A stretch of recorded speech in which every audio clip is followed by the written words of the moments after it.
మెదక్ ఉప ఎన్నికల ప్రచారంలో భాగంగా కేసీఆర్ నర్సాపూర్లో మాట్లాడుతున్నారు. లైవ్కి వెళ్దాం ఒకసారి.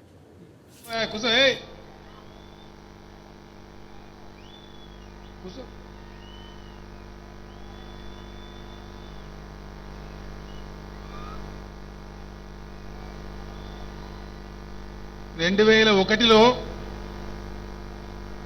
తెలంగాణ రాష్ట్రం సాధిస్తా అని చెప్పి నేను బయలుదేరిన. ఆ రోజు చాలా మంది చాలా మాటలు మాట్లాడారు. ఈడెక్కడా బక్కగా ముత్యమంతున్నాడు, యాన్నో ఊతే కొట్టుకపోతాడు, ఈడెక్కడ తెస్తాడు తెలంగాణ అని మాట్లాడింది. ఇది అయ్యే పనా పోయే పనా, ఇదేమి దుకాణం అని కొందరు మాట్లాడింది. పని జరుగుతూ ఉంటే, ఉద్యమం ముందుకు పోతా ఉంటే మొదట కేసీఆర్ను గుర్తించడానికే నిరాకరించిండ్రు. గుర్తించిన తర్వాత దాడి మొదలుపెట్టిండ్రు. చాలా భయంకరమైన దాడి చేసిండ్రు. మానసికంగా నన్ను గాయపరచాలని, అధైర్యపరచాలని వాళ్ళు చెయ్యని ప్రయత్నం లేదు, నా మీద మోపని నింద లేదు.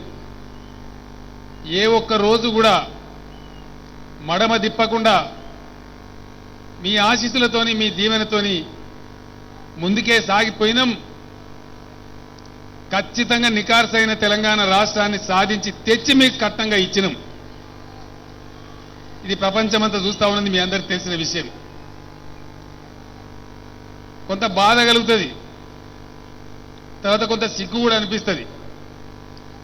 ఈ ఎలక్షన్లో వచ్చి మాట్లాడుతున్న వాళ్ళకి ఏమైనా నెత్తి పనిచేస్తుందా పనిచేయదా, ఏం మాట్లాడుతున్నారు, ఎందుకు మాట్లాడుతున్నారు అర్థం కానటువంటి పరిస్థితి.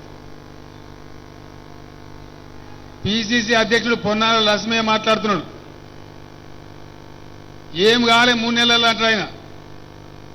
పొన్నాల లక్ష్మయ్య గారు నిజంగానే కాలే. అదే మీ కాంగ్రెస్ గవర్నమెంట్ అయితే ఈ పాటికి 3-4 వేల కోట్లు మింగుదురు మీరు. గా పని మేము చేయలే, మాకు శాత కాదది. ఆ పని కాలే కాబట్టి నీకు కానట్టే కనబడతాను. దుర్మార్గాలు చేయం మేము. ఇలా బడ్జెట్ రూపకల్పన చేసినా, కార్యక్రమాలు తీసుకున్నా ఖచ్చితంగా తెలంగాణ ప్రజల కోసమే ఆ కార్యక్రమాలు ఉంటాయి.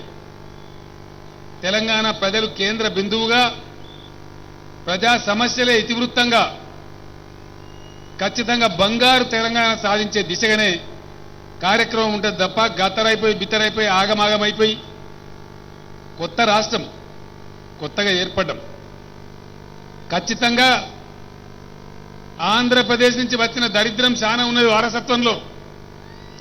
దాన్నంతా మార్చుకోవాలి, కొత్త చట్టాలు తయారు చేయాలి, కొత్త యాక్ట్లు పాస్ చేసుకోవాలి, కొత్త పాలనకు శ్రీకారం చుట్టాలి.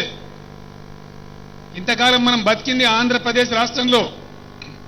ఈరోజు మన తెలంగాణ ఒక నిజం. ఈ తెలంగాణ రాష్ట్రం ఎక్కడ ఉన్నాం, ఎక్కడికి చేరుకోవాలి, దానికి ఏం ప్రణాళిక కావాలి, బడ్జెట్ ఎంత కావాలి, ఉన్నటువంటి మనకు వనరులు ఏంటి, లేనటువంటి ఏంటి,